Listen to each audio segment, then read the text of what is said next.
बलदेव सुभद्रा माई की जय। निताई चैतन्य की जय। परशुराम भगवान की जय। वामन देव की जय। राधा बेंगलोरेश्वर की जय। श्रीला प्रभुपाद की जय। श्रीला गुरुदेव की जय। ओम अज्ञानतिमिरान्धस्य ज्ञानाञ्जनशलाकया चक्षुरुन्मीलितं येन तस्मै श्रीगुरवे नमः। नमः ओम विष्णुपादाय कृष्णपृष्ठाय भूतले श्रीमते भक्तिवेदांत स्वामिनिति नामिने। नमस्ते सारस्वते देवे गौरवाणी प्रचारिणे निर्विशेष शून्यवादी पाश्चात्य देश तारिणे। जय श्री कृष्ण चैतन्य प्रभु नित्यानंद श्री अद्वैत गदाधार श्रीवासादि गौर भक्त वृंदा। हरे कृष्णा कृष्ण कृष्ण हरे हरे, हरे राम राम राम हरे हरे। హరే కృష్ణ. మనం 14వ అధ్యాయంలోని 19, 20 ఇవాళ శ్లోకాలు చెప్పుకోబోతున్నాము. 14వ हरे అధ్యాయం कृष्ण प्रभु जी दंडवत 19వ प्रणाम। శ్లోకం. हरे कृष्ण प्रभु जी दंडवत प्रणाम। हरे कृष्ण प्रभु जी दंडवत हरे कृष्ण प्रभु जी प्रभु जी दंडवत प्रणाम। हरे कृष्ण प्रभु जी। हरे कृष्ण प्रभु जी। హరే కృష్ణ అందరికీ. 19వ శ్లోకము. నాణ్యం గుణేభ్య కర్తారం యదా ద్రష్టానుపశ్యతి గుణేభ్యశ్చ పరం వేత్తి మద్భావం సోధిగచ్చతి. సర్వకర్మల యందును ప్రకృతి త్రిగుణముల కంటేను అన్యుడైన కర్త మరొక్కడు లేదని సరిగ్గా గ్రహించి త్రిగుణాతీతములైన పరమపురుషుని ఎరుగగలిగినప్పుడు మానవుడు నా దివ్య భావమును పొందును. హరే కృష్ణ అందరికీ ప్రణామాలు. మనం ఈ శ్లోకాన్ని చర్చించుకుందాము. అయితే ఈ శ్లోకంలో ఏం చెప్పబడిందంటే, మనం చేసేటువంటి ప్రతి పని కూడా ఎవరు చేస్తున్నారు? మనం చేస్తున్నామా, చేయించబడుతున్నామా అనే విషయాన్ని మనం చర్చించడానికి ప్రయత్నం చేద్దాం.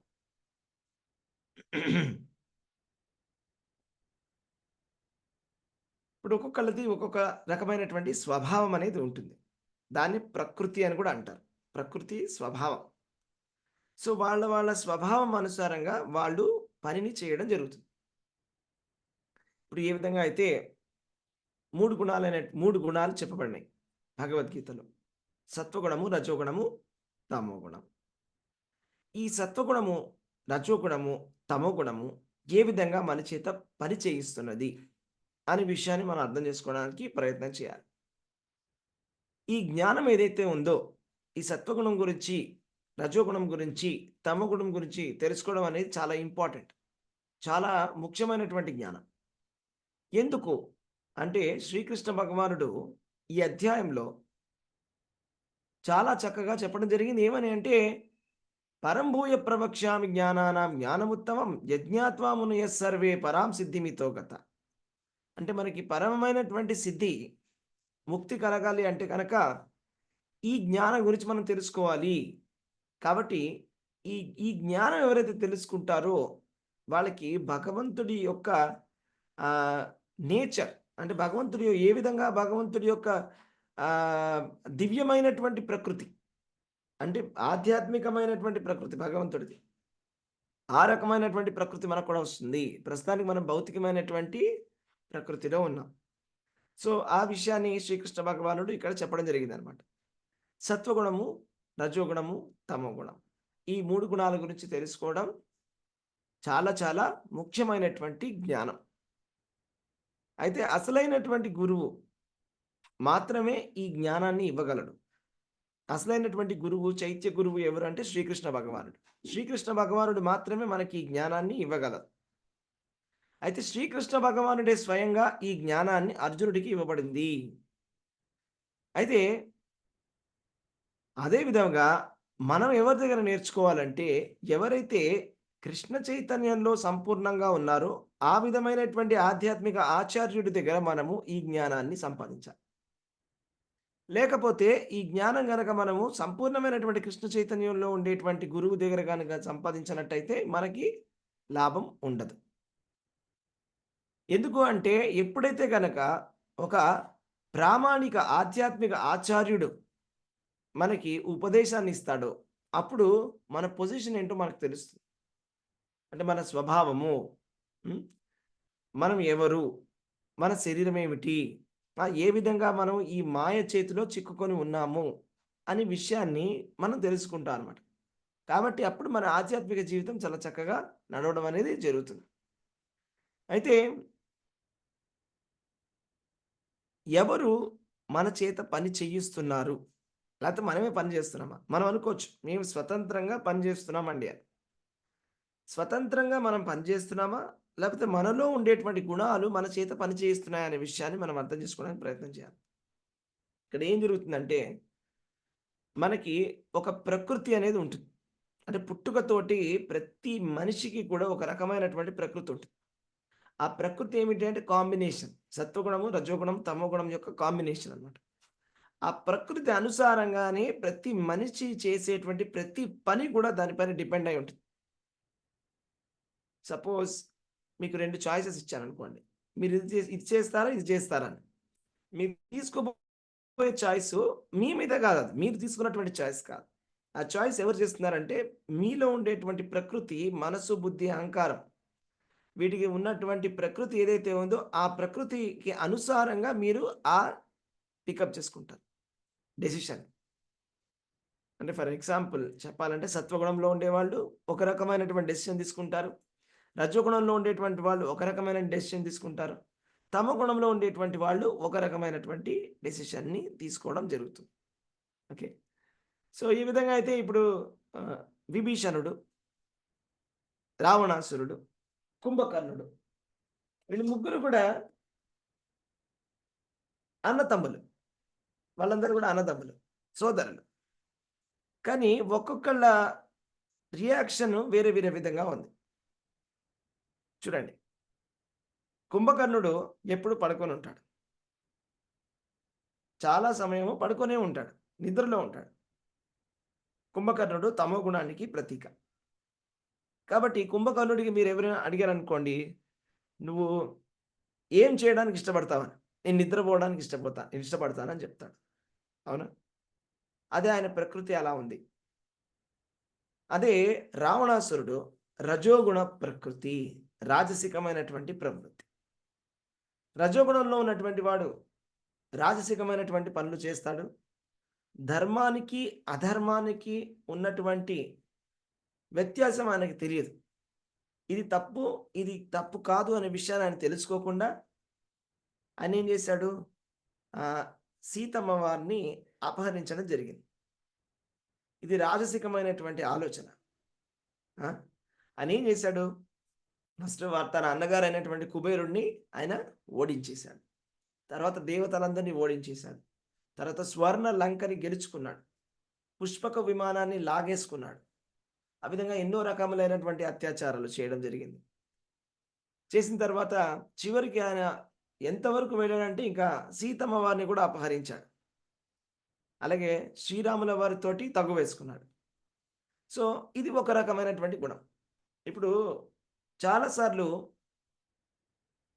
హనుమంతుడు కూడా ఒకసారి వచ్చి చెప్పి ఉన్నాడు, అంగదుడు కూడా చెప్పి ఉన్నాడు, ఈ విధంగా చేయవద్దు, నీకు అవకాశం ఇస్తున్నాం, మళ్ళా ఆలోచించుకో, నువ్వు కనుక మారినట్టయితే నేనేమి చేయను రాముల వారు అని స్పష్టంగా అవకాశం ఇవ్వడం జరిగింది. కానీ అవకాశం ఇచ్చినా కూడా అవకాశం ఆయన తీసుకోలేదు. ఎందుకు? అది గుణ ప్రభావం. అంటే గుణాల యొక్క ప్రభావం అది. ఆయన అన్నాడు, అయితే ఏం చేయమంటావు, ఇప్పుడు నేను రాముడికి శరణాగతి చేయాలా అని అడుగుతాడు హనుమంతుల వారు అడిగినట్టు. అవునా? ఇది రజోగుణ ప్రకృతి. అవునా? సత్వగుణం ఎవరు? విభీషణుడు. హనుమంతుడు ఎప్పుడైతే లంకకు వచ్చినప్పుడు హనుమంతుడిని దండిద్దాము, ఈయన చంపేద్దాము అని చెప్పేసి చెప్పడం జరుగుతుంది. రావణాసురుడు చెప్పినప్పుడు విభీషణుడు నుంచొని, అన్నగారు ధర్మం ప్రకారం ఎవరైతే దూత కింద వస్తారో వాళ్ళని చంపకూడదు అని వేదంలో ఉంది. ఆయనకి మీరు కావాలంటే ఆయనకి ఏదైనా కొద్దిగా పనిష్మెంట్ ఇవ్వవచ్చు అని చెప్పడం జరుగుతుంది. అంటే ఆయన ధర్మం మాట్లాడుతున్నాడు విభీషణుడు. ఆయనకి ధర్మం ఏమిటి, అధర్మం ఏమిటో స్పష్టంగా తెలుసు. ఇది చెయ్యకూడని పని, ఇది చేయవలసినటువంటి పని. ప్రవృత్తించ నివృత్తించ జనాన విదురాసుర. అదే అసురుడికైతే తెలియదు. రావణాసురుడికి కుంభకర్ణుడికి తెలియదు ఏది ప్రవృత్తి ఏది నివృత్తి అని. కానీ విభీషణుడు దైవీం ప్రకృతి ఆశ్రిత. ఆయనకి దైవీ గుణాలు ఉన్నాయి కాబట్టి ఆయనకి స్పష్టంగా తెలుసు ఏది ఇది తప్పు అని స్పష్టంగా తెలుసు. ఇలా ఇతరుల యొక్క భార్యని అపహరించకూడదు అనే విషయం తెలుసు. ఇంకా చెప్పాలంటే రాముల వారి భార్య సీతమ్మదేవి, ఆవిడ మహాలక్ష్మి, ఆవిడని అపహరించడం అనేది చాలా తప్పు అనే విషయం ఆయనకి చాలా స్పష్టంగా తెలుసు. కాబట్టి ఇది చేయకూడదు అని ఆయన అన్నగారికి రకరకాలుగా చెప్పడానికి ప్రయత్నం చేస్తాడు. ఎన్నో విధాలుగా చెప్తాడు, మీరు చేస్తున్నటువంటి పని తప్పు, దయచేసి ఇలా చేయకండి అని. అయితే ఇంకా ఒకరోజు ఏం చేస్తాడంటే రావణాసురుడు విభీషణుడిని ఇంట్లోంచి తరిమేస్తాడు. అందరి ముందు అవమానించేసి బయటికి తరిమేయడం జరుగుతుంది. కాబట్టి విభీషణుడు సత్వగుణంలో ఉన్నాడు. ఇప్పుడు చూడండి, ముగ్గురు కూడా సోదరులే, అవునా? ముగ్గురు కూడా ఒకటే తల్లికి పుట్టారు, ఒకటే తండ్రికి పుట్టారు. కానీ ముగ్గురులో ఎంత మార్పు ఉంది. ఒకళ్ళు సత్వగుణంలో ఉన్నారు, ఒకళ్ళు రజోగుణంలో ఉన్నారు, ఒకళ్ళు తమ గుణంలో. క్లారిటీగా మనకి క్లియర్గా తెలుస్తుంది తమ గుణంలో ఉండే మనిషి ఏ విధంగా ఉన్నాడు. కుంభకర్ణుడు నిద్రపోతూ ఉంటాడు, నిద్ర ఆలస్య. రావణాసురుడు కామ్య కర్మలను చేస్తూ ఉంటాడు అస్తమానం, అవునా? అదే సత్వగుణంలో ఉన్నటువంటి వాడు విభీషణుడు. ఎంత స్పష్టంగా మనకు తెలుస్తుంది ఈ కథలో కదా. అదేవిధంగా మహాభారతంలో ఒక ఎగ్జాంపుల్ తీసుకున్నట్టయితే, ఒకసారి ఏం జరుగుతుందంటే ఋషులందరూ కూడా వచ్చి దుర్యోధనుడికి నచ్చ చెప్పడానికి ప్రయత్నం చేస్తారు. నువ్వు చేస్తున్నటువంటి పని తప్పు, ఈ విధంగా చేయవద్దు అని.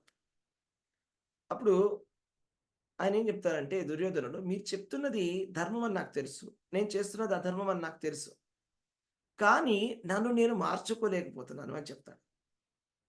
నేను ఇలాగే కొంతమంది అంటారు కదా, నేను ఇంతే, నేను ఇలాగే ఉంటాను. ఎందుకలా అంటున్నారు నేను ఇలాగే ఉంటానని? అదే ప్రకృతి అంటే. అంటే మనలో ఉండేటువంటి ఆ ప్రకృతి త్రిగుణాలు ఆ విధంగా మన చేత చెప్పిస్తాను. నేను ఈ విధంగా వేరే విధంగా చేయను, నేను ఇలాగే చేస్తాను, అవును. అలాగే మన విదురుడు కూడా ధృతరాష్ట్రుడికి చెప్పడం జరుగుతుంది, ఈ విధంగా ఎందుకు చేస్తున్నావయ్యా, ఇలా చేయకు అని. అక్రూరుడు కూడా చెప్పడం జరుగుతుంది. అక్రూరుడు వచ్చి ధృతరాష్ట్రుడికి ఉపదేశం ఇవ్వడం జరుగుతుంది. ఎందుకు చేస్తున్నారు ఇలాగా, తప్పు చేస్తున్నారు, పాండవుల్ని ఎందుకు అలాగా కష్టపెడుతున్నారు, వాళ్ళ రాజ్యాన్ని వాళ్ళకి ఇచ్చేయండి అని. మీరు చెప్పిందంతా బాగుంది, కానీ నన్ను నేను మార్చుకోలేను అని చెప్పాడు ధృతరాష్ట్రుడు. నన్ను నేను మార్చుకోలేను, అవునా? ధృతరాష్ట్రుడు కూడా తనని తాను మార్చుకోలేకపోతున్నాడు.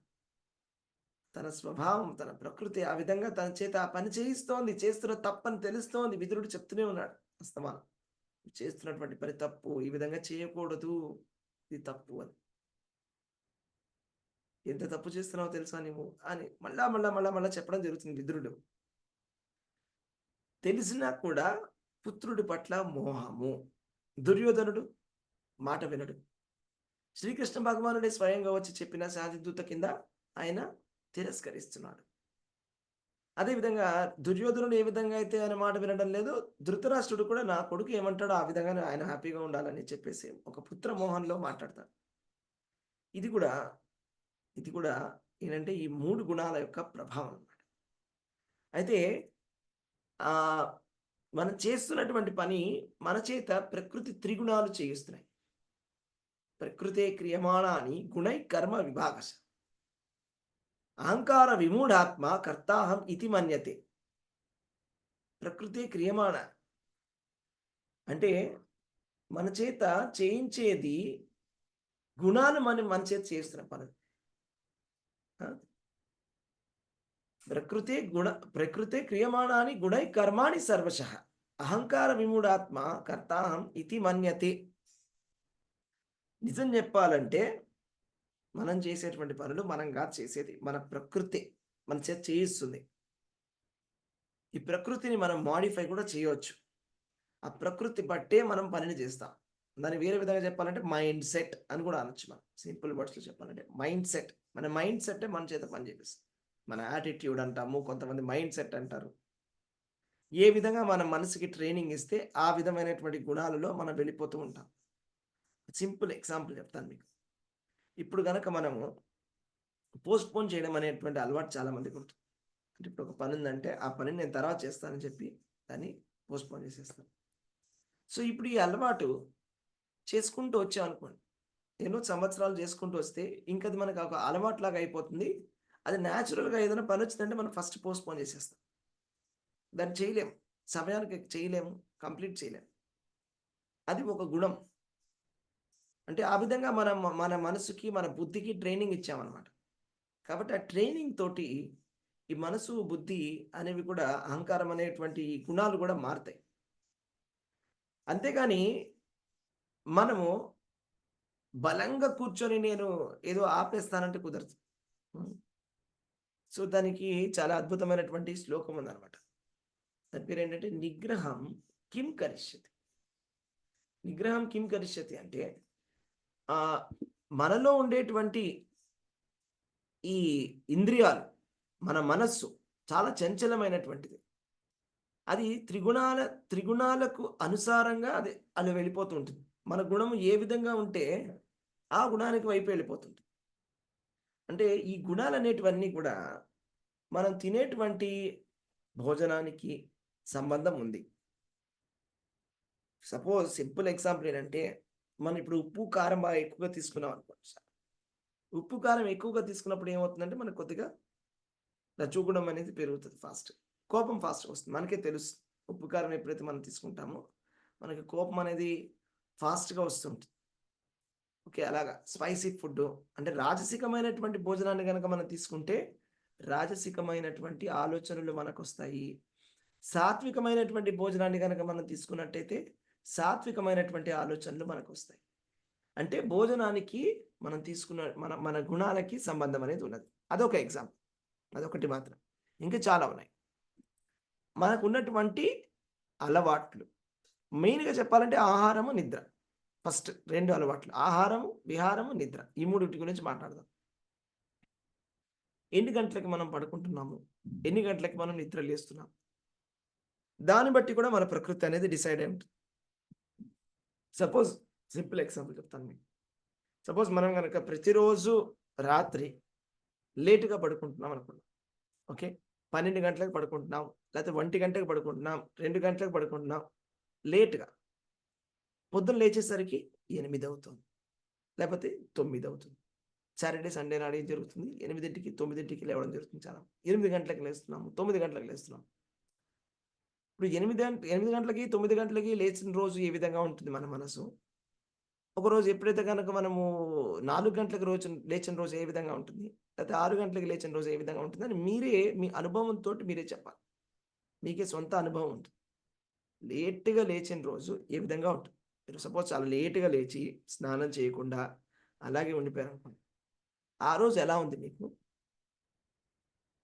అదే సపోజ్ మీరు చాలా త్వరగా బ్రహ్మముహూర్తంలో లేచి స్నానం చేసి హారతి చేసిన రోజు మీ మనస్తత్వం, మీ మనస్సు, మీ కాన్షియస్‌నెస్ ఏ విధంగా ఉంది? మీ చైతన్యం అనేది మీరే తెలుసుకోవచ్చు. అంటే మనం ఎన్ని గంటలకి లేస్తున్నాము, నిద్ర అనేది కూడా చాలా ఇంపార్టెంట్ అన్నమాట. ఈ త్రిగుణాలకి. యుక్త ఆహార విహారస్య యుక్త చేష్టస్య కర్మసు. అది శ్రీకృష్ణ భగవానుడు చెప్పింది. అంటే ఇవన్నీ కూడా రెగ్యులేట్ చేసుకోవాలి. మనం తినేటువంటి భోజనం, మనం ఎన్ని గంటలకు పడుకుంటున్నాం, ఎలాంటి భోజనాన్ని తీసుకుంటున్నాం, ఇదంతా కూడా చాలా ఇంపార్టెంట్. అదే మనం ఇంట్లో తిన్నటువంటి భోజనం తీసుకుంటూ దాన్ని భగవంతుడికి ప్రసాదంగా పెట్టి తీసుకున్నట్టయితే వేరే విధంగా ఉంటుంది మనసు. అదే మనము హోటల్లోకి వెళ్ళి తింటే అది వేరే విధంగా ఉంటుంది మనసు. మనం తీసుకునేటువంటి భోజనం బట్టి మన మనస్తత్వం అనేది మారుతుంది. యుక్త ఆహార విహారస్య. మనం చేసేటువంటి పనులు, ఏ పనులు చేస్తున్నాం, ఎలాంటి పనులు చేస్తున్నాం. కొంతమంది చాలా యాక్టివ్‌గా ఉంటారు. కొంతమంది చాలా డల్‌గా ఉంటారు. అంటే డల్‌గా ఉండడం అంటే అసలు ఇంటి నుంచి బయటికే వెళ్ళకుండా, లేకపోతే ఏ పని చేయకుండా అలా కూర్చొని ఉంటారు. అలా రోజంతా కూర్చొని ఉండడం వల్ల ఏ పని చేయకుండా ఏం జరుగుతుంది? తమో గుణం పెరుగుతుంది.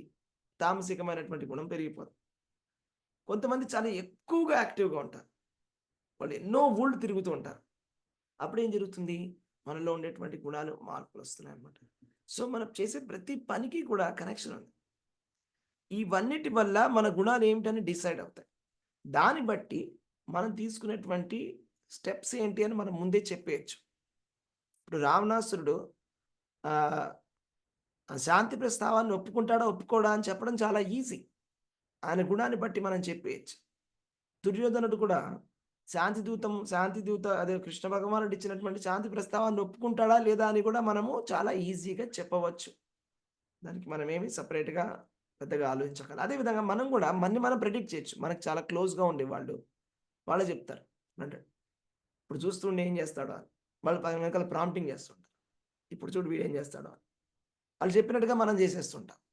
ఎలా ప్రిడిక్ట్ చేయగలుగుతున్నారు వాళ్ళు? ఇప్పుడు ఏమంటాడు తెలుసా? నాకు తెలిసి ఏమంటాడు, వీళ్ళు ఎక్కడి నుంచి అరుస్తాడు, మనం అలా అరుస్తుంటాం. ఏ విధంగా అయితే తిరుగుతుంది, ఎలా ప్రిడిక్ట్ చేయగలుగుతున్నారంటే అది గుణాలు అన్నమాట, త్రిగుణాలు. అంటే ఇది మన త్రిగుణాల చేత మనము ఈ పనులన్నీ కూడా చేయబడుతున్నాయి. అంటే ఇది మనం తెలుసుకోవాలి. సర్వ కర్మల యందు కూడా ప్రకృతి త్రిగుణముల కంటే అన్యుడైనటువంటి కర్త మరొకడు లేడు. గుణాలు మన చేత పనిని చేయిస్తున్నాయి. సరే, ఇప్పుడు గుణాలు మన చేత పని చేస్తున్నాయి కదా, అయితే నేను కాదు కదా కర్తని, అయితే కర్మను నాకు ఇవ్వకండి అని అనొచ్చా? ఏమంటారు? హరే కృష్ణ, అన్మ్యూట్ చేసుకొని చెప్పండి. ఇప్పుడు మన చేత పనిని గుణాలు చేస్తున్నాం అని చెప్తున్నారు కృష్ణుడు భగవద్గీతలో. ఓకే, చాలా మంచిది. అన్ని పాపకర్మలు చేసేసి గుణాలు చేయించాయి అని చెప్తే మాకేం కర్మలు అంటావు? ఏమంటారు? అంటుకుంటే ప్రభుజీ, తప్పు తెలిసి చేసిన తెలియక చేసిన తప్పు నిప్పు. అయితే ఈ గుణాలని ఈ విధంగా మన చేత గుణాలు మన పనులు మన చేత చేయిస్తున్నాయి, నిజమే. ఆ కర్మని గుణాలే చేయిస్తున్నాయి, కరెక్టే. కానీ ఆ గుణాలని కూడా కంట్రోల్ చేయడం అనేటువంటి గుణాన్ని కంట్రోల్ చేయాల్సినటువంటి బాధ్యత మనది. అంటే ఆ గుణాలు ఆ విధంగా ఉన్నాయంటే మనమే దానికి కారణం మళ్ళా. కాబట్టి మనకే కర్మ అంటుకుంటుంది. సపోజ్ ఒక మనిషి పాపం చేశాడు అనుకుందాం. ఇద్దరు ఉన్నారండి, మంచి హ్యాబిట్స్ ఉన్నాయి, ఒకరికి చెడ్డ హ్యాబిట్స్ ఉన్నాయి ఆయనకి. సో మంచి అలవాట్లు ఉన్న అతను తప్పు చేయలేదు, చెడ్డ అలవాటు ఉన్నవాడు తప్పు చేశాడు. ఇది సో అలవాటు ఉంది అంటే ఏంటి? అలవాటు అంటే మళ్ళీ ప్రకృతి తన త్రిగుణాలు ఆ విధంగా ఉన్నాయన్నమాట. అలా ట్యూన్ అయి ఉంది, ఆయనకు ఉన్నటువంటి గుణాలు ఆ విధంగా ట్యూన్ అయి ఉన్నాయి. కాబట్టి ఆయన అట్లాంటి పని చేశాడు. సో అవును, నిజమే. పుట్టుకతోటి మనకు ఒక ట్యూనింగ్ తోటి వస్తాం మనం. ఒక ఎలక్ట్రానిక్ సర్క్యూట్ లాగా అంతా సెట్ చేసి ఇస్తాడు భగవంతుడు, మనని ఒకలాగా ట్యూన్ చేసి పంపిస్తాడు. సో మనం ఒక ప్రకృతి, మన శరీరము, మన ప్రకృతి అనేది నిజమే, కరెక్టే. ఒకళ్ళు కోపం ఎక్కువగా ఉంటుంది, ఒకళ్ళు చాలా శాంత స్వభావాలై ఉంటారు, అవునా, ఒకళ్ళు చాలా చంచలంగా ఉంటారు, అవునా. ఇవన్నీ కూడా స్వభావాలతో వస్తారు, రకరకాల స్వభావాలు మనలో ఉంటాయి. అయితే వీటిని మార్చుకోవాల్సినటువంటి బాధ్యత మనది. ఏ విధంగా మార్చుకోవచ్చు అంటే ఈ విధంగా మార్చుకోవచ్చు. మనం చేసేటువంటి పనులతోటి, మనం తినేటువంటి భోజనము, మనం చేసేటువంటి ఎన్ని గంటలకు పడుకుంటున్నాం, ఎన్ని గంటలకు లేస్తున్నాం, ఈ మన అలవాట్లు ఏవైతే ఉన్నాయో, మనం ఎవరితో సాంగత్యం చేస్తున్నామో వాళ్ళ బట్టి కూడా మన గుణాలు అనేవి కూడా చాలా మార్పు అనేది చెందుతుంది. ఇప్పుడు పాపము చాలా ఎక్కువగా చేసేటువంటి వాళ్ళతోటి మనం సాంగత్యం చేసినట్టయితే మనకి కూడా పాపం చేయాలి అనేది తోస్తుంది న్యాచురల్గా. అందుకని సాంగత్యంలో అంత పవర్ ఉంటుంది అనమాట. మనం ఎవరితోటి కలిసి ఉన్నాం. అదే మనము సాధువులతోటి కలిసినట్టయితే, భక్తులతోటి కలిసినట్టయితే వాళ్ళందరినీ చూసినప్పుడు మనకు చాలా ఇన్స్పిరేషన్ వస్తుంది. ఇప్పుడు మొన్న జన్మాష్టమి జరిగినప్పుడు ఎంతోమంది భక్తులు చాలా చక్కగా సేవ చేశారు. వాళ్ళు పొద్దున్న నుంచి రాత్రి వరకు ఏమీ తీసుకోకుండా కూడా సేవ చేసిన వాళ్ళు ఉన్నారు. చాలా కష్టపడి చాలా సేవ చేశారు. ఇప్పుడు వాళ్ళందరినీ మనం చూస్తే మనకి ఇన్స్పిరేషన్ వస్తుంది, చాలా బాగా చేశారు సేవ అని, అవునా. సో వాళ్ళని చూసినప్పుడు మనకి ఇన్స్పిరేషన్ వస్తుంది. అక్కడ ఉన్నంతసేపు అలా అనిపిస్తుంది, అలా చేయాలనిపిస్తుంది. అదే మనం మన ఫ్రెండ్స్ దగ్గరికి వెళ్ళామనుకోండి, వాళ్ళు కొంతమంది జన్మాష్టమికి టెంపుల్ కూడా వెళ్ళుంటారు, లేకపోతే వాళ్ళు ఏదో సినిమాలు చూస్తున్నారు, ఎక్కడికో తిరగడానికి వెళ్ళిపోయారు. వాళ్ళతో మనం కలిసినప్పుడు మనకి ఏమనిపిస్తుంది అంటే, ఎందుకు ఇదంతా మనకి భక్తి, హాయిగా ఉన్నారు కదా వీళ్ళ. సో అంటే మనం ఎవరి దగ్గర ఉంటున్నామో వాళ్ళ దగ్గర నుంచి మనకి ఇన్స్పిరేషన్ అని వస్తాయి, ట్రాన్స్ఫర్ అవుతాయి ఈ గుణాలు కూడా. సో అల్టిమేట్ పాయింట్ ఏంటంటే ఇక్కడ త్రిగుణాలు మన చేత పనిచేస్తున్నా కూడా ఆ త్రిగుణాలని రెగ్యులేట్ చేయాల్సినటువంటి బాధ్యత మనకు ఉన్నది. మనం చేసేటువంటి ప్రతిరోజు చేసే డెసిషన్స్ వల్ల మనలో ఈ త్రిగుణాలు అనేవి మారుతున్నాయి కాబట్టి దాన్ని మనం ఈజీగా తీసుకోకూడదు. మనం చేసే ప్రతి పనిని మనం అనలైజ్ చేసి చూసుకోవాలి. మనం చేసేటువంటి పని శాస్త్ర సమ్మతమైన పనినా, ఇది సాత్వికమైన పనినా అని మనం ఫస్ట్ ఆలోచించాలి. సాత్వికంగా ఉన్నానా నేను లేదా, ఇది సాత్వికమా, రాజసికమా, తామసికమా అని మనం ఆలోచించాలి. అన్నిటికీ కూడా భగవద్గీత మనం చాలా చక్కగా చదివితే తెలిసి వస్తుంది మనకి. భగవద్గీతలో శ్రీకృష్ణ భగవానుడు చెప్తాడు, ఏ భోజనం సాత్విక భోజనం, ఏ భోజనం రాజసిక భోజనం, ఏ భోజనం తామసిక భోజనం. అలాగే మనం చేసేటువంటి తపస్సు సాత్వికమైన తపస్సా, రాజసికమైన తపస్సా, తామసికమైనటువంటి తపస్సా. ఇప్పుడు కొంతమంది అందరూ తపస్సు చేస్తారు. తపస్సు అంటే హిమాలయాలకు వెళ్ళి కూర్చోవడమే కాదు. సపోజ్ ఎవరైనా మనిషి డబ్బులు సంపాదించడానికి పొద్దునే 6 గంటలకు లేచి 2 గంటలు ట్రావెల్ చేసి, లేకపోతే 3 గంటలు ట్రావెల్ చేసి మళ్ళీ వెనక్కి వచ్చి మళ్ళీ రాత్రి కూడా అంత దూరం ట్రావెల్ చేసి రోజుకి 6 గంటలు ట్రావెల్ చేసి వస్తున్నారంటే అది కూడా తపస్సే. అయితే మనం చేసేటువంటి తపస్సు సాత్వికమైన తపస్సా, రాజసికమైనటువంటి తపస్సా, తామసికమైనటువంటి తపస్సా అనేది మనం తెలుసుకోవాలి. ఎందుకు చేస్తున్నాం తపస్సు. అలాగే మనం ఇచ్చేటువంటి దానము, ఎవరికైనా ఇచ్చినటువంటి దానమైనా లేకపోతే చేసే యజ్ఞమైన, ఇది సాత్వికమైన యజ్ఞమా, రాజసికమైన యజ్ఞమా, తామసికమైన యజ్ఞమా అని మనం తెలుసుకోవాలి. ఇలాగ మనం చాలా డీటెయిల్డ్గా తెలుసుకోవాలి. మనం చేసేటువంటి పని సాత్వికమైందా, రాజసికమైందా, తామసికమైందా. మనకు వచ్చే ఆలోచనలు సాత్వికంగా వస్తున్నాయా, ఏ విధంగా వస్తున్నాయి, రాజసికమైనటువంటి ఆలోచనలు వస్తున్నాయా, తామసికమైనటువంటి ఆలోచనలు వస్తున్నాయా అని తెలుసుకోవాలి. ఇవన్నీ తెలుసుకోవాలి. ఎందుకు తెలుసుకోవాలి?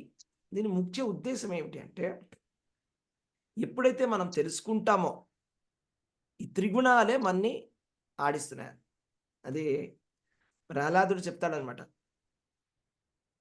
నరసింహస్వామితోటి. ఆయన ప్రార్థనలో చెప్తాడు, స్వామి నీ యొక్క మాయాశక్తి, ఈ త్రిగుణాలు మమ్మల్ని చూర్ణము కింద చేసేస్తున్నది. అంటే పిండి మన చట్నీ లాగా అయిపోతుంది అని మా మైండ్. అంటే చెయ్యొద్దు అనుకుంటాను, కానీ చేసేస్తాను ఆ పని. ఎందుకంటే త్రిగుణాలు. నేను చేయకూడదు అనుకున్నా కదా, మరి ఎందుకు చేశాను అని ఫీల్ అవుతాను. త్రిగుణాలు మన చేత ఆ పనిని చేయిస్తున్నాయి. ఈ త్రిగుణాలు ఏంటి అంటే మాయ యొక్క శక్తి. మాయ ఎవరు అంటే శ్రీకృష్ణ భగవానుడి యొక్క బహిరంగ శక్తి. శ్రీకృష్ణ భగవానుడి యొక్క బహిరంగ శక్తి. మరి మాయని దాటిన వాడు ఎవరు? మాయని దాటినటువంటి వాళ్ళు ఎవరు? మాయని దాటింది, మాయకి అతీతముగా ఉండేది, ఈ త్రిగుణాలకి అతీతముగా ఉండేది ఒక్కడే ఒకడు, కేవలం శ్రీకృష్ణ భగవానుడు మాత్రమే మాయకి అతీతముగా ఉన్నది. అంటే సంపూర్ణముగా మాయకి అతీతముగా ఉన్నది భగవంతుడు మాత్రమే. భగవంతుడి యొక్క దివ్యమైనటువంటి గుణాలు. భగవంతుడు చాలా మంచివాడు. ఆయనకి ఎటువంటి స్వార్థం అనేది ఉండదు. ఆయనలో కృతజ్ఞత అనేది ఉంటుంది. మనం ఏదైనా కూడా ఒక చిన్న సేవ చేస్తే భగవంతుడు గుర్తుపెట్టుకుంటాడు. మనం ఎన్నో దోషాలు చేసినా కూడా ఒక మంచి విషయాన్ని, మంచిని మాత్రమే గుర్తుపెట్టుకుని చెడుని మర్చిపోతాడు భగవంతుడు. మనం చేసినటువంటి అపరాధాలను మర్చిపోతాడు, కానీ మంచిని మాత్రమే గ్రహిస్తాడు భగవంతుడు. ఆ భగవంతుడు ఎప్పుడు కూడా అందరూ చాలా సుఖంగా ఉండాలని కోరుకుంటాడు. అందరూ సుఖంగా ఉండాలి అనేటువంటి కోరిక కేవలం భగవంతుడికి మాత్రమే ఉంటుంది, మనకు ఉండదు. భగవంతుడికి అసూయ అనేది అసలు ఉండనే ఉండదు. కానీ మనకి అసూయ అనేది ఎప్పుడు ఉంటుంది, అసూయ అనేది. కాబట్టి ఈ విషయాన్ని మనం చక్కగా తెలుసుకోవాలన్నమాట. ఈ త్రిగుణాలని దాటినది ఎవరు అని తెలుసుకోవాలి. ఈ త్రిగుణాతీతమైనటువంటి పరమ పురుషుడు అని తెలుసుకోవాలి. అని తెలుసుకున్నప్పుడు దివ్య భావాన్ని మనం పొందగలం. ఎప్పుడైతే మనం తెలుసుకుంటున్నామో శ్రీకృష్ణ భగవానుని మనం ఎందుకు సేవించాలి? శ్రీకృష్ణ భగవాను అంటే మనం ఎవరిని సేవిస్తామో వాళ్ళ భావము మనకు వస్తుంది. అంటే ఇప్పుడు మనం ఒక క్రూరమైనటువంటి మనిషిని సేవించినట్టయితే ఆ క్రూరమైనటువంటి భావన మనలో కూడా వస్తుంది. దానికి ఎగ్జాంపుల్ ఏంటంటే, అక్రూరుడు చాలా గొప్ప భక్తుడు, కానీ ఆయన కంసుడి సేవ చేయడం జరిగింది. కంసుడి సేవ చేయడం వల్ల, ఆ కంసుడి యొక్క సాంగత్యం వల్ల ఆయనకి సత్రాజిత్తుని చంపాలి అనేటువంటి ఆలోచన వచ్చింది. సో సత్రాజిత్తుని చంపినటువంటి వాళ్ళల్లో ఆయన కూడా ఒక కారణమై ఉన్నాడు. అక్రూరుడు అంత గొప్ప భక్తుడు మరి. ఎందుకంటే ఆయన ఆ కంసుడి యొక్క సాంగత్యంలో ఉన్నాడు కాబట్టి, ఆయన సేవ చేశాడు కాబట్టి ఆ ప్రాబ్లం వచ్చింది. అలాగే భీష్ముల వారు, ఆయన చాలా మహాభక్తుడు, చాలా భాగవత గొప్ప భక్తుడు, మహాజనుడు. అయినా కూడా ఏమైంది, ద్రౌపది వస్త్రాపహరణ జరిగినటువంటి అసత్సభలో ఆయన ధర్మాన్ని సరిగ్గా మాట్లాడలేకపోయాడు. నేను ఇది ధర్మమో అధర్మమో అని చెప్పలేకపోతున్నానని చెప్పేశాడు. ఎందుకు అలా జరిగింది? దుర్యోధనుడి యొక్క సేవ చేయడం వల్ల. దుర్యోధనుడి యొక్క సేవ చేయడం వల్ల ఆయన దుర్యోధనుడు పెట్టినటువంటి భోజనం ఆయన తినడం వల్ల ఆయన శరీరంలో ఉండేటువంటి రక్తం కూడా మలినమైంది అని చెప్తారు. కాబట్టి ఆయనలో ఉండేటువంటి ఆలోచనలు ఆ సమయంలో సరిగా రాలేదు ఆ టైంకి. సో కాబట్టి మనం ఎవరి సేవ చేయాలి? ఎవరి సేవ చేయాలంటే మాయని దాటినటువంటి వాళ్ళని సేవించాలి. మాయని దాటింది కేవలం శ్రీకృష్ణ భగవానుడు మాత్రమే. ఆయన మాయ అధీశుడు, మాయ అతీతుల, మాయాతీత, మాయ అధీశ.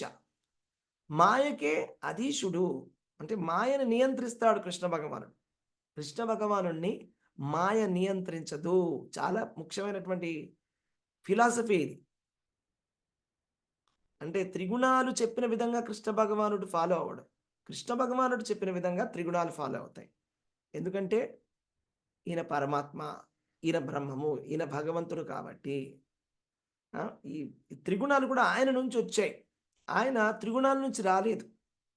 త్రిగుణాల నుంచి కృష్ణ భగవానుడు రాలేదు. త్రిగుణాలను ఆయన అంటుకో, త్రిగుణాలు ఆయన నుంచి వస్తాయి. త్రిగుణాలు ఆయన చేత నియంత్రింపబడతాయి. ఆయన ఏ విధంగా కోరుకుంటే ఆ విధంగా ఆయన చేయగలడు. ప్రాక్టికల్గా వచ్చి డెమాన్స్ట్రేట్ కూడా చేస్తాడు ఆయన. ఆయన ఎప్పుడు కూడా ఆయన దివ్యమైనటువంటి దాహంలో ఉంటాడు. కానీ భక్తుల కోసమని దిగి వస్తాడు. భక్తుల కోసం దిగి వచ్చాడు కాబట్టి అవతార అంటే దిగి రావడం, అవతరించాడు. అవతరించి ఈ భౌతికమైనటువంటి ప్రపంచం లోపలికి వచ్చి ఈ మాయ అనేటువంటి అందరినీ కూడా త్రిగుణాలు నడిపిస్తుంటే ఆయన్ని మాత్రం త్రిగుణాలు నడిపించవు. ఆయన మొత్తం కంట్రోల్లో ఉండి ఆయన లీలలు చేస్తాడు. ఆయన లీలలను చేసి చూపిస్తాడు. ఏ విధంగా అయితే త్రిగుణాలు నా కంట్రోల్లో ఉన్నాయని చూపిస్తాడు. ఆయన గోవర్ధనగిరి ఎత్తినా కూడా ఆయన నోట్లో నోరు తెరిచినప్పుడు ఆయన నోట్లో ఏం కనిపిస్తుంది? మనకి అన్ని విశ్వాలన్నీ కూడా కనిపిస్తాయి. అవునా? ఆయన ఎంతో మంది రాక్షసులను చంపేశాడు. ఉలయాపీడం అనేటువంటి ఒక ఏనుగుని చంపడం జరిగింది. కంసుడిని చంపడం జరిగింది. అవునా? సో ఈ విధంగా ఎన్నెన్నో లీలలు చేస్తాడు శ్రీకృష్ణ భగవానుడు. చేసినప్పుడు ఆయన మాయకి దాటి ఉన్నాడనే విషయాన్ని మనం గ్రహించాలన్నమాట. మాయని దాటి ఉన్న శ్రీకృష్ణ భగవానుడు కేవలం ఆయన మాత్రమే. అయితే ఎవరైతే శ్రీకృష్ణ భగవానుడి పాదాలను పట్టుకుంటారో వాళ్ళు కూడా మాయను దాటుతారు. ఇది ప్రిన్సిపల్. అదే మనం కనుక దుర్యోధనుడు లాంటి వాడిని సేవించినట్టయితే, లేకపోతే కంసుడు లాంటి వాడిని సేవించినట్టయితే ఆ మనిషి యొక్క గుణాలు మనకు వస్తాయి. అదే మనం శ్రీకృష్ణ భగవానుడిని సేవించినట్టయితే శ్రీకృష్ణ భగవానుడి యొక్క గుణాలు మనకు వస్తాయి. అయితే ఈ విశుద్ధ భక్తులు ఎవరైతే ఉన్నారో వీళ్ళందరూ కూడా నిత్యము శ్రీకృష్ణ భగవానుడి యొక్క ఆరాధన చేస్తున్నారు. గొప్ప గొప్ప ఆచార్యులు ఎవరైతే ఉన్నారో వీళ్ళందరూ కూడా విశుద్ధ భక్తులు. సవై మన కృష్ణ పాదార విందయు అంటే నిత్యం కూడా కృష్ణ భగవానుడి యొక్క పాదాలనే వాళ్ళు స్మరిస్తుంటారు మనస్సుతోటి. వాసాంసి వైకుంఠ గుణాను వర్ణనే, వాళ్ళ వాక్కులున్నవి వైకుంఠనాథుడైనటువంటి విష్ణువు యొక్క కీర్తన చేయడానికి వాళ్ళు నోరుని వాడతారు. వాళ్ళు వాడేటువంటి చెవులని భగవంతుడి యొక్క కీర్తనని వినడానికో, భగవంతుడి యొక్క కథని వినడానికో, భగవంతుడి యొక్క లీలని వినడానికి మాత్రమే చెవులని వాడతారు. సో కాబట్టి వాళ్ళు అలా చేయగా వాళ్ళు ఆధ్యాత్మికంగా అయిపోతారు. సంపూర్ణమైనటువంటి ఆధ్యాత్మికతలు అయిపోతారు. వీళ్ళనే సాధువులు లేకపోతే భక్తులు అని అంటారు. కాబట్టి మనం భగవంతుడినైనా సేవించాలి, లేకపోతే భగవంతుడి యొక్క భక్తులనైనా సేవించాలి. ఇంకా చెప్పాలంటే భగవంతుడి యొక్క భక్తులను సేవిస్తే ఇంకా ఎఫెక్టివ్గా ఉంటుంది. ఏం చెప్తారంటే మీరు గంగానదిలో స్నానం చేస్తే దాని ఎఫెక్ట్ అనేది చాలా రోజుల తర్వాత వస్తుంది. గంగానదిలో స్నానం చేస్తే పవిత్రీకరణ జరుగుతుంది. మీ మనసులో ఉండేటువంటి సత్వరజ స్తమ గుణాలు తగ్గుతాయి, మనలో ఉండేటువంటి పాపం పోతుంది. కానీ దానికి చాలా సమయం పడుతుందంట. కానీ ఒక సాధువుని గనక కలిసినట్టయితే ఒక విశుద్ధ భక్తుడిని కనుక మనం చూసినట్టయితే, ఆయన సాంగత్యం కనుక మనం తీసుకున్నట్టయితే వెంటనే మనలో పరివర్తన జరుగుతుంది. వెంటనే మనము క్లీన్ అయిపోతాం. వెంటనే క్లీన్ అయిపోతాం. కాబట్టి ఇది మనం చేయాల్సింది. శ్రీకృష్ణ భగవానుడిని మనం ఆరాధించాలి. లేకపోతే శ్రీకృష్ణ భగవానుడి యొక్క ప్రతినిధి అయినటువంటి ప్రామాణిక ఆధ్యాత్మిక ఆచార్యుడిని మాత్రమే మనము ఆరాధించాలి. అందుకోసమే మనం చెప్తాం శ్రీకృష్ణ భగవానుని మాత్రమే ఎందుకు ఆరాధించాలని ఎందుకంటామంటే ఎందుకంటే త్రిగుణాల యొక్క ప్రభావం మన పైన రావద్దు అని. సంపూర్ణంగా మన పైన త్రిగుణాల యొక్క ప్రభావం వెళ్ళిపోతే మనము భగవంతుడికి ఏ విధమైనటువంటి స్వభావం ఉందో అలాంటి స్వభావాన్ని మనం కూడా పొందగలం.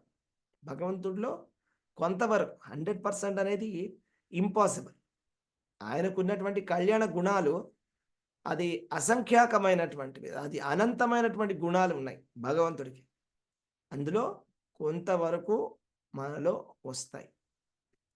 అది కనుక చేయకపోతే ఏమవుతుంది? హరామ భక్తశ్చ కుతో మహద్గుణ, అంటే కృష్ణ భగవానుడి యొక్క భక్తుడు కానటువంటి వాళ్ళు మంచి గుణాలు అనేవి ఉండడానికి సాధ్యమే లేదు. మంచి గుణాలు అంటే మహద్గుణ, గొప్ప గుణాలన్నీ ఉండవు. జ్ఞానము, వైరాగ్యం లాంటి చాలా గొప్ప గొప్ప గుణాలు అయితే ఉండడానికి సాధ్యమే లేదు. మనోరథేన అసతే ధావతో బహిః, ఎందుకంటే మనస్సు అనేటువంటి రథం ఎటు లాగితే అటు వెళ్ళిపోతుంటాడు. కాబట్టి కృష్ణ భగవానుడి యొక్క భక్తుడు కానిటువంటి వాడికి ఆయనలో మహత్తరమైనటువంటి గుణాలు ఉండడానికి ఎటువంటి అవకాశం లేదు అని భాగవతం చెప్తుంది.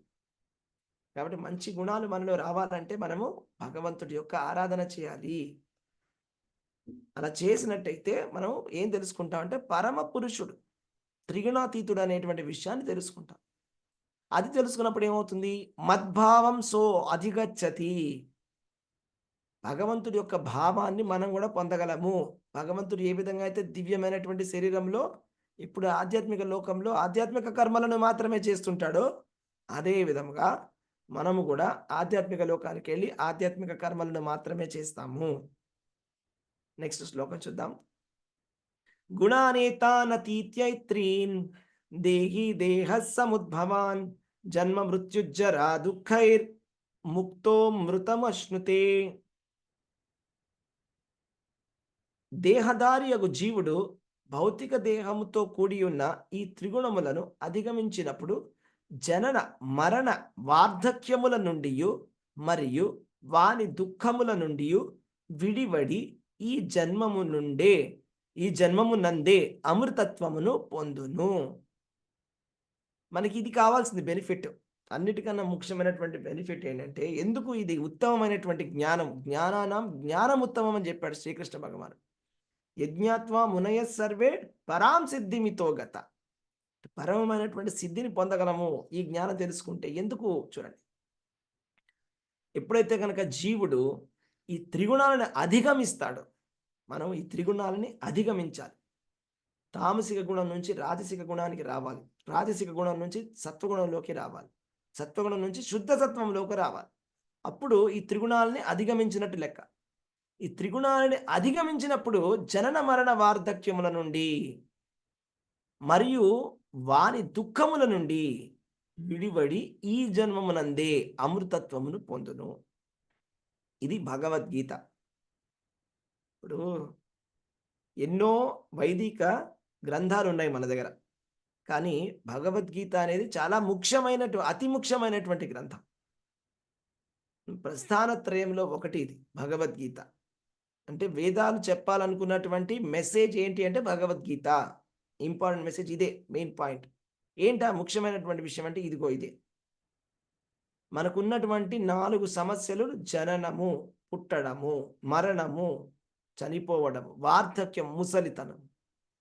వీటి వల్ల మనకి దుఃఖాలు కలుగుతున్నాయి. పుట్టడం వల్ల మనకు ఒక శరీరం దొరుకుతోంది. తల్లి గర్భంలో ప్రవేశించడం వల్ల ఏం జరుగుతుంది? ఒక శరీరం దొరుకుతుంది. అది కూడా మనిషి జన్మ దొరికితే. మనిషి జన్మ దొరకడం అనేది చాలా అరుదు. మనిషి జన్మ దొరికితే చాలా అరుదు. ఎందుకంటే మనిషి జన్మతోటి మనము ఎన్నో విషయాలను చేయవచ్చు. మనిషి జన్మ దొరికినట్టయితే మనము ఎంతో భోగించవచ్చు, ఎంతో డబ్బు సంపాదించవచ్చు, ఎంతో స్వర్గ సుఖాలని కూడా పొందవచ్చు, స్వర్గానికి కూడా వెళ్ళవచ్చు. అన్నిటికన్నా ముఖ్యమైనది భగవంతుడి ధామానికి వెళ్ళిపోవచ్చు. ముక్తిని పొంది భగవంతుడి ధామానికి వెళ్ళొచ్చు. అది కేవలం మనిషి శరీరంలో మాత్రమే కారణం పాసిబుల్. అది మనిషి శరీరం అనేది అంత ఇంపార్టెంట్. మనిషి శరీరం అనేది మనకు దొరుకుతుంది, కానీ మనిషి శరీరం దొరికితే సరిపోదు. అలాగే వచ్చింది మనం వాడుకోకపోతే ఏంటి లాభం? సపోజ్ మీకు మీరు ఒక 1,00,000 పెట్టో లేకపోతే 2 లక్షలు పెట్టో 1,50,000 పెట్టో ఒక మంచి మొబైల్ కొనుక్కున్నారు అనుకుందాం. కొనుక్కొని అందులో ఉండే ఫీచర్స్ అన్ని వాడుకోకపోతే ఎవరు తప్పది? అందులో ఎన్నో ఫీచర్స్ ఉన్నాయి, ఆ ఫీచర్స్ మీరు వాడటం లేదు. మీరు ఎలా వాడుతున్నారంటే మామూలు నార్మల్ ఫోన్ ఉంటుంది కదా, నోకియా ఫోన్ లాగా వాడుతున్నాం. అప్పుడు అది తప్ప ఎవరిది? మందే తప్ప. మరి అంత డబ్బులు ఎందుకు ఖర్చు పెట్టాం? మనకు కూడా ఈ శరీరం అనేది ఎంతో ఖర్చు పెడితే వచ్చింది. ఎలాగంటే సపోజ్ ఎక్కడైనా మనకి అడ్మిషన్ రావాలంటే డబ్బులు కట్టాలి, అవునా? ఎలా జాబ్ రావాలంటే కొన్ని చోట్ల లంచం ఇవ్వాలి. అదేవిధంగా ఈ మనిషి శరీరం రావడానికి ఇది ఒక చాలా ఇంపార్టెంట్ జాబ్ లాంటిది అనుకోండి, లేకపోతే ఒక ఇంపార్టెంట్ సీట్ లాంటిది అనుకోండి. అంత అద్భుతమైన అవకాశం మనకు వచ్చిందన్నమాట. మనం ఎంతో ఇచ్చి వచ్చాం దీనికి. ఇచ్చొచ్చి ఏం చేస్తున్నాం? ఏమి చేయట్లేదు, అవునా? అలా చేయకూడదు. సో అది ఎలాగంటే ఫర్ ఎగ్జాంపుల్ ఎవరు అట ఐఏఎస్ కోసం అని పాటుపడి చాలా కష్టపడి ఐఏఎస్లో పాస్ అయ్యి చివరికి ఐఏఎస్ ఆఫీస్లో ప్యూన్ కింద జాయిన్ అయ్యాడు. నాకు ఈ జాబే నచ్చిందని అన్నాడు. అలా ఉంది మన పరిస్థితి. ఎందుకంటే మనిషి జన్మ అనేది చాలా ఇంపార్టెంట్. మనం మనిషి ఇవన్నీ తెలుసుకోగలడు. త్రిగుణాల గురించి మనం తెలుసుకోవచ్చు, త్రిగుణాలని దాటే పద్ధతిని మనం తెలుసుకోవచ్చు. త్రిగుణాలను దాటేటువంటి పద్ధతి మన దగ్గర ఉంది. మనిషి చేయగలడు, త్రిగుణాలని దాటగలడు. మనం కనుక ఆ పద్ధతిని పాటించకపోతే, పట్టించుకోకపోతే, ఈ పాసిబిలిటీని మనం వదిలేసినట్టయితే మనం కూడా అలాగే. ఇప్పుడు ఐఏఎస్ ఆఫీసర్కి ఐఏఎస్ జాబ్ ఉన్నా కూడా వదిలేసి ప్యూన్ జాబ్ అయితే మరి తప్ప అయిందిగా. మరి ఆప్షన్ వచ్చిందిగా, వాడుకోలేదు. మంచి ఫోన్ ఉంది కానీ వాడుకోవడం లేదు, పిచ్చిగా సరిగా వాడుకోకపోతే ఎవరి తప్పదు? మన తప్పు. అలాగే మనము ఈ త్రిగుణాలని దాటే విధానం ఏమిటో తెలుసుకోవాలి ఫస్ట్. ఏ విధంగా తెలుసుకోవాలి, ఏ విధంగా దాటాలి, దాటితే వచ్చే ప్రయోజనం ఏంటి? మళ్ళా పుట్టుక అనేది ఉండదు. జననము అది కూడా ఒక రకమైనటువంటి కష్టము, గర్భ నరకం అని అంటారు. 9 నెలలు మన ఎవరైనా కూడా ఉల్టా ఎవరైనా మన ఇలా వేలాడదీస్తే ఎలా ఉంటుంది? ఒక బ్యాగ్లో కట్టేసి నీళ్ళల్లో బాగుండదు, చాలా ఇబ్బందిగా ఉంటుంది. చాలా ఇబ్బందిగా ఉంటుంది కదా. జననము, మరణం ఏమీ చాలా ఈజీగా చాలా సింపుల్గా ఉండదు. ఇది 70,000 తేళ్లు కుట్టినట్టుగా అనిపిస్తుందంట.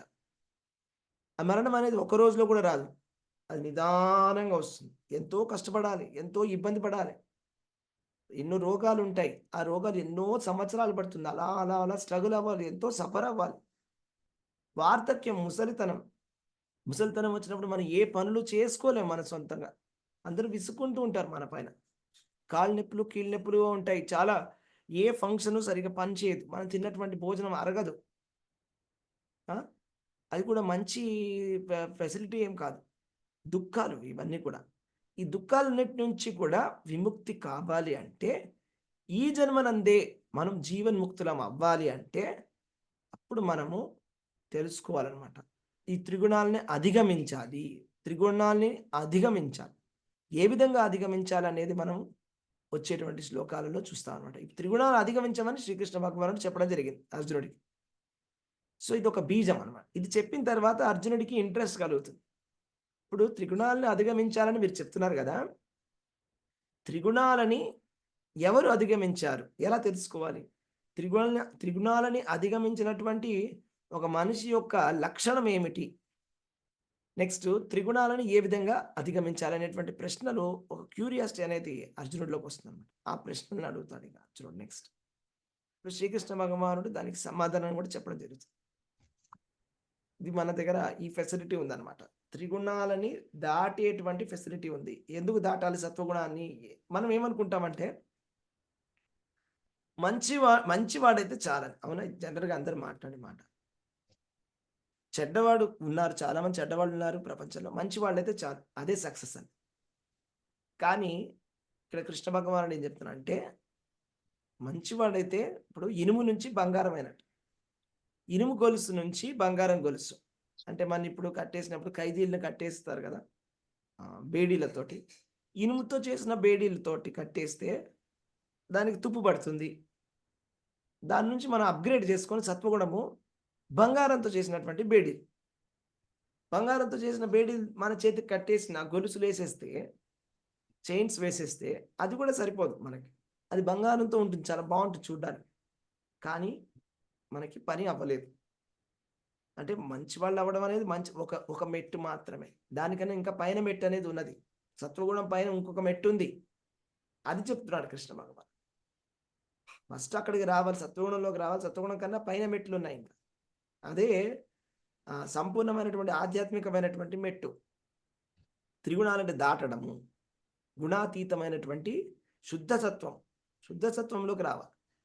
శుద్ధసత్వంలోకి వచ్చినప్పుడు అప్పుడు మనకి కృష్ణ భగవానుడు మనకి తెలుస్తాడు. కృష్ణ భగవానుడిని మనం అప్పుడు చూడవచ్చు. కృష్ణ భగవానుడిని చూడడానికి మనకు ఉండాల్సినటువంటి క్వాలిఫికేషన్ ఏంటి అంటే త్రిగుణాలని దాటి ఉండాలి. ఎవరైతే త్రిగుణాలని దాటుతారో వాళ్ళు శ్రీకృష్ణ భగవానుడి యొక్క దర్శనం చేసుకోగలరు.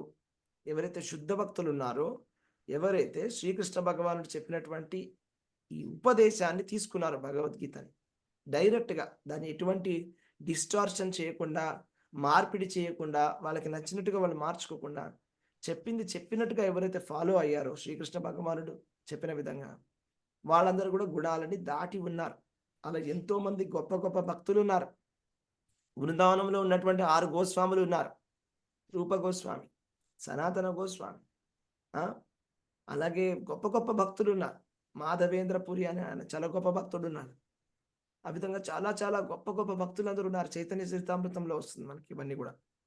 సో నిన్ననే ప్రభుపాదుల వారి ఆవిర్భావ దివసం జరిగింది. శ్రీల ప్రభుపాదుల వారు ఏ విధంగా అయితే గుణాతీతముగా ఉన్నారు, అవునా, ఆయనకి ఏంటంటే ఎవరిలో కూడా ఆయన డిఫెక్ట్స్ని వెతకరు.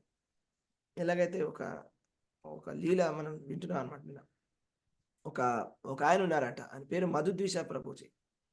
ఆయన సన్యాస దీక్షను తీసుకున్నారు ప్రభుపాద దగ్గర. సన్యాస దీక్ష తీసుకున్న తర్వాత ఏదో కారణాల వల్ల ఆయన సన్యాసం అనేటువంటి వ్రతాన్ని విడిచిపెట్టేశారు. విడిచిపెట్టేసి ఆయన పెళ్లి చేసుకున్నారు.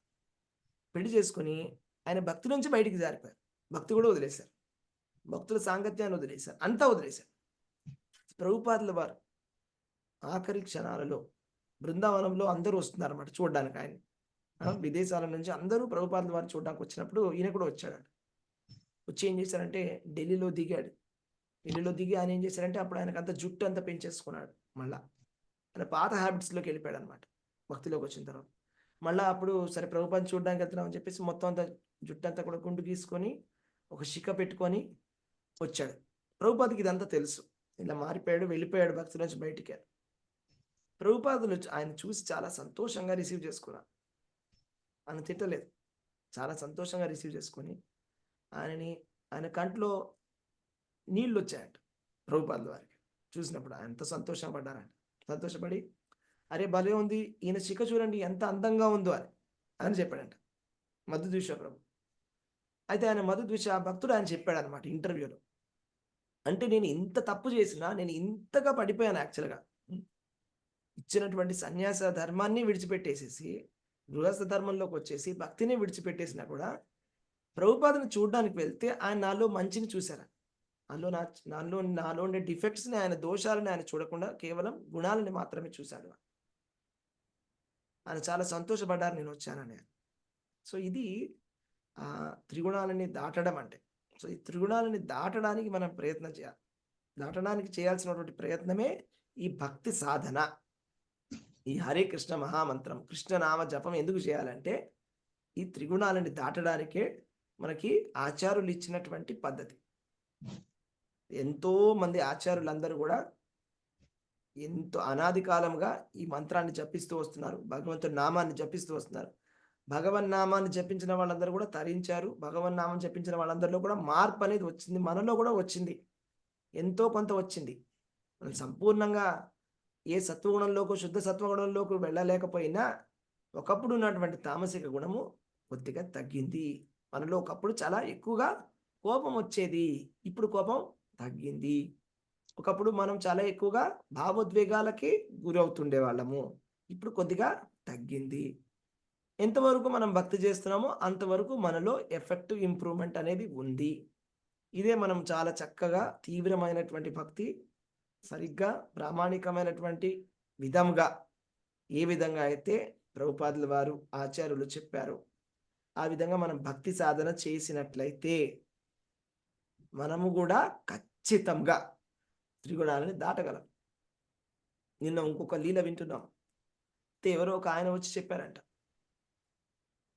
12 మహాజనులు ఉన్నారు, మీరు 13వ మహాజనుడు అని ప్రభుపాదుల వారితో అన్నారంట. 12 మహాజనులు ఉన్నారు. ఎవరైతే కృష్ణుని తెలుసుకున్నారో స్వయంభూ, నారద, శంభు, వీళ్ళందరూ కూడా మనువు, నారదుడు, శివుడు, 4 కుమారులు, ప్రహ్లాదుడు, వీళ్ళందరూ కూడా ఉన్నారు. మీరు 13వ మహాజనుడు అంటే, అవును నిజమే, నేను 13వ మహాజనుడినే, కానీ ఇక్కడ విషయం ఏంటంటే మీరు 14వ మహాజనుడు అవ్వచ్చు అని చెప్పారు ప్రభుపాదుల వారు. చూడండి ఎంత అద్భుతం. ప్రభుపాదుల వారు చెప్పింది ఏంటంటే, నేను 13వ మహాజనుడిని, నువ్వు 14వ మహాజనుడు అవ్వడానికి నీకు అవకాశం ఉంది అని. అవ్వు అని. 12 మహాజనులు అంటే 12 ఉన్నారని కాదు. నువ్వు కూడా సాధన చేస్తే నువ్వు 13 అవ్వచ్చు, 14 కూడా అవ్వచ్చు. ఇది చాలా ఇంపార్టెంట్. ఆయన ఏమన్నారంటే, నేను అయ్యాను, నువ్వు అవ్వలేవని చెప్పలేదు. నువ్వు కూడా అవ్వు అన్నారు. నువ్వు కూడా చెయ్యి, నువ్వు కూడా అవ్వగలవు అని చెప్తున్నారు. అది ఒక ఆచార్యుడి యొక్క లక్షణం అనమాట. నన్ను కూడా ఎంకరేజ్ చేస్తున్నారు. మీరు కూడా సంపూర్ణమైనటువంటి విశుద్ధ భక్తులు అవ్వగలరు. భాగవత భక్తులు త్రిగుణాలను దాటినటువంటి వాళ్ళు అవ్వగలరు. మనమందరం కూడా అవ్వగలము అని ప్రభుపాద చెప్తున్నారు. సో మనమందరం కూడా ఏం చేయాలి? ప్రభుపాదుల వారు చెప్పిన విధముగా, అని ఏ విధంగా ఇచ్చాడో ఆయన చెప్పినటువంటి ఉపదేశాన్ని చెప్పినట్టుగా మనం తెలుసుకోవాలి. మనకి ఏమైనా డౌట్ వస్తే కనుక ఆయన పుస్తకాలను ఇంకా బాగా చదవాలి. ఇప్పుడు చాలామందికి కొత్తగా వచ్చిన వాళ్ళకి చాలా డౌట్స్ ఉంటాయి. ఆ డౌట్స్ ఒకటి క్లియర్ చేసుకోవాలి. బుక్స్ చదివితే క్లారిటీ వస్తుంది. ప్రభుపాదుల వారు ఇప్పుడు కూడా ఆయన పుస్తకాల రూపంలో ఉన్నారు. ఈ పుస్తకాలనే మనం చదవాలి బాగా. పుస్తకాలు చదివితే అందులో సంపూర్ణమైన జ్ఞానాన్ని ఆయన పెట్టేశారు. భగవద్గీతని ప్రభుపాదుల వారు చెప్తారన్నమాట, నిరంతరం మళ్ళా చదవాలి. క్లాసులు వింటున్నారు, చాలా సంతోషం. క్లాసులు వినండి, పుస్తకాలు కూడా చదవండి. ప్రభుపాదుల వారి పుస్తకాలు చదవండి. అది చదవగా మనలో ఉండేటువంటి డౌట్స్, క్లారిఫికేషన్స్ అన్నీ కూడా క్లారిటీ అనేది వచ్చేస్తుంది. ప్రతి పాయింట్కి కూడా మనకు ఆన్సర్ దొరుకుతుంది. ఎందుకు ఇలా చెప్పారు ప్రభుపాదుల వారు అని అది తెలుసుకున్న తర్వాత మనం ఆచరించాలి. మనం తెలుసుకున్నటువంటి జ్ఞానాన్ని ఆచరించాలి. ఆచరిస్తే మనకి భగవద్గీతలో ఉన్నటువంటి ఈ గొప్ప ప్రయోజనం ఏదైతే ఉందో, జన్మ, మృత్యు, జరా, వ్యాధులు అనేటువంటి దానికి సంబంధించినటువంటి ఈ దుఃఖాల నుంచి మనకి శాశ్వతమైనటువంటి విముక్తి కలుగుతుంది. మనం కూడా కృష్ణ భగవానుడి యొక్క భావాన్ని పొందగలం. కృష్ణుడి యొక్క భావం ఏమిటి అంటే ఆనందమయోభ్యాసాత్. వేదాంత సూత్రాల్లో చెప్తున్నాను. ఆనందమయోభ్యాసాత్ అంటే ఆయన ఆనంద స్వరూపుడు, సచ్చిదానంద స్వరూపుడు. ఎప్పుడు సంపూర్ణమైనటువంటి ఆనందంలో ఉంటాడు కృష్ణ భగవానుడు. మీరు ఏ ఫోటోలో కూడా కృష్ణుడు బాధపడుతున్నట్టుగా మీకు కనిపించదు. ఎప్పుడు నవ్వుతున్నట్టుగానే ఉంటుంది. ఎప్పుడు కూడా నవయవనంలో ఉన్నట్టుగానే ఉంటుంది. ముసలివాడు అయినట్టుగా లేకపోతే తెల్ల వెంట్రుకలతోటి మీకు కనిపించదు. కృష్ణుడు ముసలివాడు అయ్యాడని మీకు కనిపించదు. అదేవిధంగా కృష్ణ భగవానుడి యొక్క ఆరాధన చేయడము, కృష్ణుడి యొక్క నామాన్ని జపించడము, కృష్ణుడి యొక్క లీలలని వినడము, కృష్ణ భక్తులతోటి సాంగత్యం చేయడము, కృష్ణ ప్రసాదాన్ని స్వీకరించడము, ఇవన్నీ చేయడం వల్ల మనలో కూడా మార్పు అనేది వస్తుంది. ఓకే, అది ప్రామాణికంగా మనం చేసినట్టయితే 100% రిజల్ట్ అనేది కూడా వస్తుంది. ఓకే, సో ఇక్కడితో స్టాప్ చేద్దాము. హరే కృష్ణ, అందరికి ప్రణామాలు. ఎవరికైనా ఏమైనా ప్రశ్నలు ఉంటే అడగవచ్చు. హరే కృష్ణ. హరే కృష్ణ ప్రభుజీ. హరే కృష్ణ ప్రభుజీ. ప్రభుజీ ఫస్ట్ శ్లోక చెప్తారు కదా, దాంట్లో రామణాసుడు వాళ్ళ తమ్ముడు కుంభకర్ణ అనేసి వాళ్ళిద్దరూ ఒక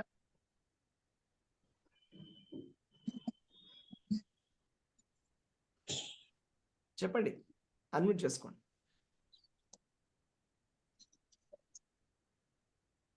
హరే కృష్ణ. హరే కృష్ణ ప్రభుజీ, దండవత్ ప్రణామాలు. హరే కృష్ణ ప్రభుజీ. ఆ తల్లిదండ్రి ఆ పిల్లలు ఇద్దరును ఒకే తల్లి కడుపులో ఎందుకు ఒకలాగా వేరే వేరే విధం గుణాలు వస్తాయి ప్రభుజీ? వాళ్ళ తల్లిదండ్రి కర్మల నుంచా లేదు వాళ్ళ కర్మల నుంచి అట్లా వేరు వేరు గుణాలు వస్తాయి ప్రభుజీ? ఓకే, చాలా మంచి ప్రశ్న. ఎందుకు ఆ విధమైనటువంటి గుణాలు వస్తాయంటే, ఇప్పుడు ఆ జీవుడు, ఒక్కొక్క జీవుడు కూడా ఒక్కొక్క రకమైనటువంటి వాసనలు అనేవి ఉంటాయి ఆయనతో పాటు. ఓకే, వాసనలు అంటే దానికి అర్థము ఇప్పుడు మన తెలుగులో కూడా వాసన అంటాం కదా. అంటే ఏంటి? వాళ్ళ సువాసన అలవాట్లు, అయినొచ్చు, కోరికలు. దుర్వాసన అయినా ఉండవచ్చు. ఇప్పుడు గాలికి సువాసన ఉంటుంది, లేకపోతే దుర్వాసన ఉంటుంది. ఆ వాసనలు అలాగే గాలి ఏ విధంగా అయితే ఈ వాసనని దాంతో పాటు తీసుకెళ్తుందో, ఆ విధంగా జీవుడు కూడా ఒక శరీరం విడిచిపెట్టి ఇంకో శరీరం లోపలికి వెళ్ళేటప్పుడు ఆ వాసనలతోటి వస్తాడనమాట. సో ఆయనలో ఆ కోరికలు, ఆ గుణాలు అనేవి పుట్టుకతోటే వస్తాయి. అయితే పుట్టుకతో వచ్చేవి పిడకలతో కూడా పోవు అంటారు. అది 100% నిజం కాదు. పుట్టుకతో వచ్చే గుణాలు కూడా పోవచ్చు మనం భక్తి చేస్తే అనేది కరెక్ట్ సెంటెన్స్. చింత తెచ్చిన పులుపు చావలేదంటారు. కానీ మనం చెప్పేటువంటి సిద్ధాంతం, భగవద్గీత సిద్ధాంతం ఏంటంటే, మనిషిలో ఉండేటువంటి గుణాలు మారతాయి, మారే అవకాశం ఉందని కృష్ణుడే చెప్తున్నాడు, దేవాది దేవుడు చెప్తున్నాడు. ఎవరు కూడా ప్రామాణికంగా భక్తి చేయడం లేదు కాబట్టి వాళ్ళలో మార్పు అనేది కనిపించట్లేదు. కానీ ఎవరైతే చేస్తారో వాళ్ళలో మార్పు 100% ఉంటుంది. అజామిలుడు లాంటి వాళ్ళు కూడా మారాడంటే మనం ఎందుకు మారలేం? జగాయి మదాయి మారాడంటే మనం ఎందుకు మారలేం? ప్రభుజీ, ఇంకొక చిన్న సందేహం ప్రభుజీ. చెప్పండి. మనము ఒక మనిషిని, ఒక భార్యాభర్తల్ని బాగా తెలిసిన వాళ్ళు చిన్నప్పటి నుంచే చూస్తుంటాం ప్రభుజీ. చూస్తున్నప్పుడు వాళ్ళన్నీ వాళ్ళకు ఊహ వచ్చినప్పటి నుంచి మంచి భక్తి అది చేస్తూ, వాళ్ళతో వచ్చినంత భక్తి అంటే ఈవెన్ ప్రపాదల మధ్య కాకపోయినా అంటే వాళ్ళకు వాళ్ళ వాతావరణంలో ఏదైతే ఉందో ఆ భక్తి చేస్తూ తప్పులు చేయకుండా ధర్మంగా బతికినప్పుడు కూడా ఒక పిల్లవాడు బాగా పుడతాడు ప్రభుజీ, ఒక పిల్లవాడు బాగా అంటే దుర్గుణాలతో పుడతాడు ప్రభుజీ. అది అంటే మరి అది ఏ విధంగా అంటే ఒక తల్లి గర్భంలో మంచివాడిని వేసి చెడ్డవాడిని ఎందుకు వేస్తారు ప్రభుజీ? అది ఎప్పుడు సందేహమే ప్రభుజీ, ఒక్కసారి. పర్వాలేదండి, చెడ్డవాడిని వేయడం అని కాదు. ఆయన ఒక రకమైనటువంటి ప్రకృతితో పుట్టాడు. ఆయన ఒక రకమైనటువంటి సాంగత్యము, ఆ ప్రకృతి, ఒక ప్రకృతితో పుట్టుంటారు ఇద్దరు కూడా. ఒకటే ప్రకృతితో అందరు పుడతారని గ్యారంటీ లేదు, ఒకే తల్లికి పుట్టినా కూడా. మొదటి విషయము.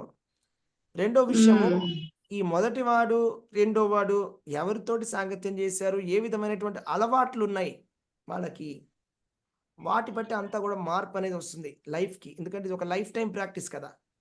మీరు ప్రతిరోజు ఒక చుక్క చుక్క చుక్క చుక్క మారిస్తే ఏమవుతుంది? ప్రతిరోజు ఒక చుక్క చుక్క వేయండి ఒక కుండలో, చుక్కనే, రోజుకు ఒక చుక్క మాత్రమే, ఒకటి drop drop drop drop drop, ఒక కొన్ని రోజుల కల్లా మొత్తం నిండిపోతుంది కూడా.